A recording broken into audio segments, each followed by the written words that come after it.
Hello everyone, I am Dr. Fatima Zahra, consultant dermatologist at New Roots Hair Clinic, Hyderabad. Today we will be talking about can hair transplant be done in alopecia areata.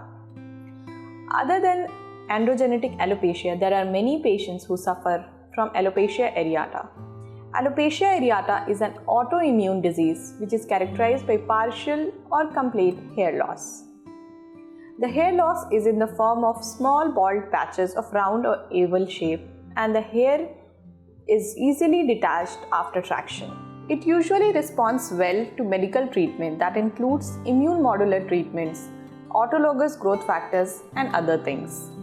But there are few patients who do not respond well after many years of the treatment, and they ask if they can go for the hair transplantation at that stage.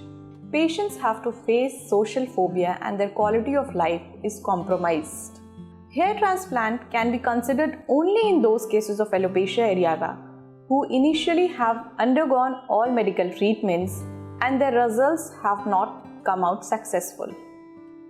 Further, it needs to be evaluated that the patches of hair loss is stable and is not increasing its size, and there is no appearance of new patches.